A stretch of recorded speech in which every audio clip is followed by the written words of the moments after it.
ಕರಿಯನಿತ್ತಡೆವಲ್ಲೇ ಸಿರಿಯನಿತ್ತಡೆವಲ್ಲೇ ಹಿರಿದಪ್ಪ ರಾಜ್ಯವನ್ನಿತ್ತಡೆವಲ್ಲೇ ನಿಮ್ಮ ಶರಣರ ಸುಳ್ನುಡಿಯನು ಅರಗಳಿಗೆ ಇತ್ತೊಡೆ ನಿಮ್ಮನ್ನೇ ಇತ್ತೆ ಕಾಣ ರಾಮನಾಥ ಅನ್ನುವ ಆದ್ಯ ವಚನಕಾರ ಜೇಡರ ದಾಸಮ್ಮಯ್ಯನವರ ಮಾತನ್ನು ಸ್ಮರಿಸಿಕೊಳ್ತಾ, ಬಸವಾದಿ ಶರಣರು 12ನೇ ಶತಮಾನದಲ್ಲಿ ಆತ್ಮ ಕಲ್ಯಾಣ ಮತ್ತು ಲೋಕ ಕಲ್ಯಾಣದ ಆದರ್ಶದ ಆಶಯಗಳನ್ನು ಇಟ್ಟುಕೊಂಡು ಶರಣ ಸಾಹಿತ್ಯ ಅನ್ನುವಂತಹ ವಿಶ್ವಕ್ಕೆ ಕಿರೀಟಪ್ರಾಯವಾದಂತಹ ಅನುಭವ ಸಾಹಿತ್ಯವನ್ನ ರಚನೆ ಮಾಡಿದರು. ಶರಣ ಸಾಹಿತ್ಯ ಎಲ್ಲೋ ಒಂದು ಗುಹೆಯಲ್ಲಿ ಕುಳಿತುಕೊಂಡು ಏಕಾಂತದಿಂದ ರಚನೆ ಆದಂತಹ ಸಾಹಿತ್ಯ ಅಲ್ಲ. ಜನಸಾಮಾನ್ಯರ ನಡುವೆ, ಅವರ ನೋವು ನಲಿವುಗಳ ನಡುವೆ, ಅವರ ಆನಂದ ಆಕ್ರಂದನಗಳ ನಡುವೆ ಶರಣರ ಅಂತರಂಗದಲ್ಲಿ ಅನುಭವದ ಮೂಸೆಯಲ್ಲಿ ಅರಳಿ ಬಂದ ಸಾಹಿತ್ಯದ ಅನುಭವದ ಮುತ್ತು ರತ್ನ ಶರಣ ಸಾಹಿತ್ಯ. ಕಳಬೇಡ ಕೊಲಬೇಡ ಹುಸಿಯ ನುಡಿಯಲು ಬೇಡ ಅನ್ನುವ ಸಪ್ತ ಸೂತ್ರಗಳನ್ನ ವಿಶ್ವಕ್ಕೆ ಒಂದು ಸಂವಿಧಾನವಾಗಿ, ಜೀವನದ ನೀತಿ ಸಂಹಿತೆಯಾಗಿ ನೀಡಿದಂತಹ ಸಾಹಿತ್ಯ ಶರಣ ಸಾಹಿತ್ಯ. ಇವನಾರವ ಇವನಾರವ ಇವನಾರವ ಎಂದೆನಿಸದಿರಯ್ಯ ಅನ್ನುವ ವಚನದ ಮೂಲಕ ಎಲ್ಲರನ್ನೂ ಒಪ್ಪಿಕೊಳ್ಳುವ ವಿಶ್ವ ಭಾತೃತ್ವ ಧರ್ಮವನ್ನು ಪ್ರತಿಪಾದನೆ ಮಾಡಿದ್ದು ಶರಣ ಸಾಹಿತ್ಯ. ಅಪ್ಪನು ನಮ್ಮ ಮಾದಾರ ಚೆನ್ನಯ್ಯ, ಬೊಪ್ಪನು ನಮ್ಮ ದೋಹರ ಕಕ್ಕಯ್ಯ ಅನ್ನುವ ಮಾತುಗಳ ಮೂಲಕ ಕೆಳಸ್ತರದಲ್ಲಿ ಅಸ್ಪೃಶ್ಯರಾಗಿ ಶೋಷಣೆಗೆ ಒಳಪಟ್ಟಿದ್ದಂತಹ ಆ ಸಮುದಾಯದಲ್ಲಿ ಆತ್ಮವಿಶ್ವಾಸವನ್ನ, ಸ್ವಾಭಿಮಾನವನ್ನ ನೀಡುವಂತಹ ಒಂದು ವಿಶಿಷ್ಟ ರೀತಿಯಲ್ಲಿ ರಚಿತವಾದಂತಹ ಸಾಹಿತ್ಯ ನಮ್ಮ ಶರಣ ಸಾಹಿತ್ಯ. ಕಾಯಕವೇ ಕೈಲಾಸ ಅನ್ನುವ ಸಿದ್ಧಾಂತವನ್ನು ಕೊಟ್ಟ, ದಾಸೋಹ ಸಂಸ್ಕೃತಿಯನ್ನು ಕಲಿಸಿಕೊಟ್ಟಂತ, ಮೂಢನಂಬಿಕೆಗಳ ವಿರುದ್ಧ ಕ್ರಾಂತಿಯ ಕಹಳೆಯನ್ನು ಓದಿದಂತಹ, ಹೆಣ್ಣು ಹೆಣ್ಣಲ್ಲ ಹೆಣ್ಣು ರಕ್ಕಸಿಯಲ್ಲ ಅನ್ನುವ ಮೂಲಕ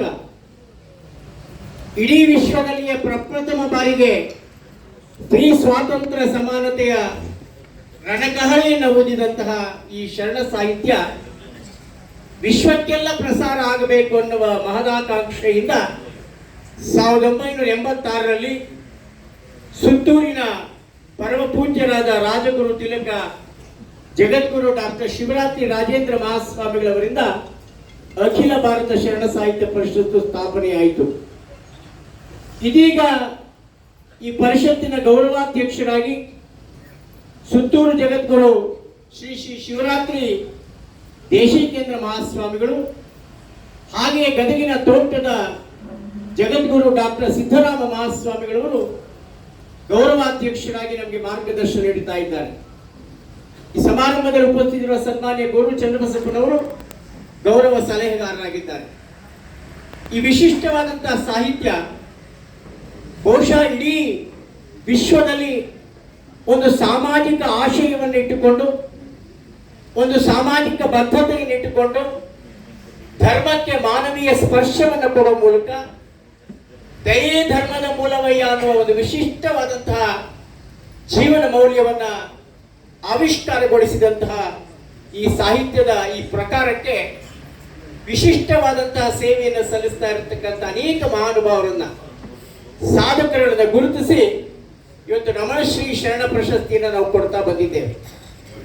ರಮಣಶ್ರೀಗಳು ಸಹ ಶ್ರೇಷ್ಠ ಸಂತರು, ದಾರ್ಶನಿಕರು, ಅನಾಥರ,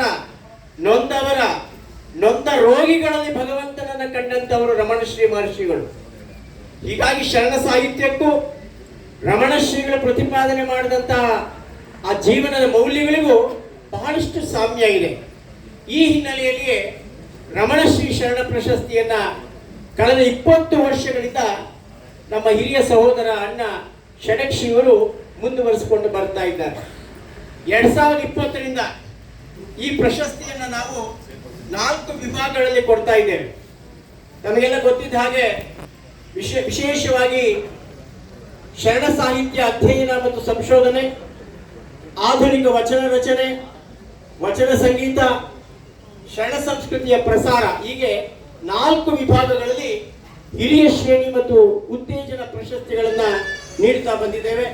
ಇವತ್ತಿನ ಈ ಅತ್ಯಂತ ಆತ್ಮೀಯ ಸಮಾರಂಭದಲ್ಲಿ ಶರಣ ಸಾಹಿತ್ಯ ಅಧ್ಯಯನ ಮತ್ತು ಸಂಶೋಧನೆಗೆ ಡಾಕ್ಟರ್ ವಿಜಯಶ್ರೀ ಸಬರ್ದವರಿಗೆ ನಾವು ಕೊಡ್ತಾ ಇದ್ದೇವೆ.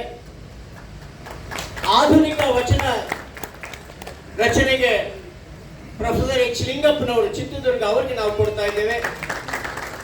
ವಚನ ಸಂಗೀತಕ್ಕಾಗಿ ಗಾನ ಕೋಗಿಲೆ ಡಾಕ್ಟರ್ ಜಯದೇವ ಜಂಗಮಶೆಟ್ಟಿ ಅವರಿಗೆ ಕೊಡ್ತಾ ಇದ್ದೇವೆ. ಶರಣ ಸಂಸ್ಕೃತಿ ಪ್ರಸಾರಕ್ಕಾಗಿ ತಮ್ಮನ್ನು ತಾವೇ ಸಮರ್ಪಿಸಿಕೊಂಡಿರುವ ಪಿನಾಕಪಾಣಿ ಅಧ್ಯಕ್ಷರಾಗಿರುವ ವಚನ ಜ್ಯೋತಿ ಬಳಗಕ್ಕೆ ನಾವು ಕೊಡ್ತಾ ಇದ್ದೇವೆ. ಇನ್ನು ಶರಣ ಉತ್ತೇಜನ ಪ್ರಶಸ್ತಿ, ಆ ಪ್ರಶಸ್ತಿಯಲ್ಲಿ ಅಧ್ಯಯನ ಮತ್ತು ಸಂಶೋಧನೆಗೆ ಡಾಕ್ಟರ್ ಉಷಾದೇವಿ ಹಿರೇಮಠ ವಿಜಯಪುರ ಇವರು ಪ್ರಾಧ್ಯಾಪಕರು ಹೌದು, ನಮ್ಮ ಶರಣ ಸಾಹಿತ್ಯ ಪರಿಷತ್ತಿನ ವಿಜಯಪುರ ಶಾಖೆಯ ಅಧ್ಯಕ್ಷರು ಹೌದು ಕದಳಿಯ ವಿಭಾಗದಲ್ಲಿ. ಆಧುನಿಕ ವಚನ ರಚನೆಗೆ ಸನ್ಮಾನ್ಯ ಎಂ ಬಿ ಸಂತೋಷ್ ರವರು ಮೈಸೂರು ಅವರಿಗೆ ನಾವು ನೀಡ್ತಾ ಇದ್ದೇವೆ. ವಚನ ಸಂಗೀತಕ್ಕೆ ಗೆಳೆಯ ರಾಜು ಎಮ್ಮಿಗನವರಿಗೆ ಪ್ರಶಸ್ತಿಯನ್ನು ಕೊಡ್ತಾ ಇದ್ದೇವೆ. ಶರಣ ಸಂಸ್ಕೃತಿ ಪ್ರಸಾರಕ್ಕಾಗಿ ಸಗರನಾಡು ಪ್ರಕಾಶನ ಸುರಪುರ ಇದರ ಅಧ್ಯಕ್ಷರಾದ ಪ್ರಕಾಶ್ ಶರಣ ಬಸವಂಗಡಿ ಇವರು ನಮ್ಮ ಶರಣ ಸಾಹಿತ್ಯ ಪರಿಷತ್ತಿನ ಯುವ ಘಟಕದ ರಾಜ್ಯ ಪ್ರತಿನಿಧಿಯೂ ಹೌದು, ಅವರಿಗೆ ನಾವು ಈ ಪ್ರಶಸ್ತಿಯನ್ನು ಕೊಡ್ತಾ ಇದ್ದೇವೆ. ಜೊತೆಗೆ ಚಿಕ್ಕ ಹುಡುಗಿಯಾದರೂ ಸೊಗಸಾಗಿ ವಚನ ಸಂಗೀತವನ್ನ ನಾಡಿಗೆ ಪ್ರಚುರಪಡಿಸ್ತಾ ಇರುವಂತಹ ಕುಮಾರಿ ಪ್ರಿಯಾಂಕಾ ಪ್ರವೀಣ ಹಾವೇರಿ ಆಕೆಗೆ ವಿಶೇಷ ಪ್ರೋತ್ಸಾಹ ಪ್ರಶಸ್ತಿಯನ್ನು ಕೊಡ್ತಾ ಇದ್ದೇವೆ. ಈ ಸಮಾರಂಭಕ್ಕೆ ಸನ್ಮಾನ್ಯ ಬಸವರಾಜ ಬೊಮ್ಮಾಯಿ ಅವರು ಬಂದಿದ್ದಾರೆ. ಈಗಾಗಲೇ ಅವರ ಬಗ್ಗೆ ನಾನು ಹೆಚ್ಚಿಗೆ ಹೇಳೋದಿಲ್ಲ. ಅವರು ನಮ್ಮ ಶರಣ ಸಾಹಿತ್ಯದ ಬಗ್ಗೆ ಅಪಾರ ಒಲವನ್ನು ಹೊಂದಿರತಕ್ಕಂಥವರು, ಪ್ರಬುದ್ಧ ಚಿಂತಕರು, ರಾಷ್ಟ್ರದ ವಿಶ್ವದ ಯಾವುದೇ ವಿಷಯದ ಬಗ್ಗೆ ಅತ್ಯಂತ ಆಳವಾಗಿ ಅಧ್ಯಯನ ಮಾಡಿ ನಮಗೆಲ್ಲ ಹೊಸ ಬೆಳಕನ್ನು ಕೊಡ್ತಾ ಇರುವವರು, ನಮ್ಮೆಲ್ಲರ ಹಿತೈಷಿಗಳು. ಅವರನ್ನು ನಾನು ಮತ್ತೊಮ್ಮೆ ಶರಣ ಸಾಹಿತ್ಯ ಪರಿಷತ್ತಿನ ಪರವಾಗಿ ಹೃತ್ಪೂರ್ವಕವಾಗಿ ಅಭಿನಂದಿಸಿ ಸ್ವಾಗತಿಸ್ತೇನೆ.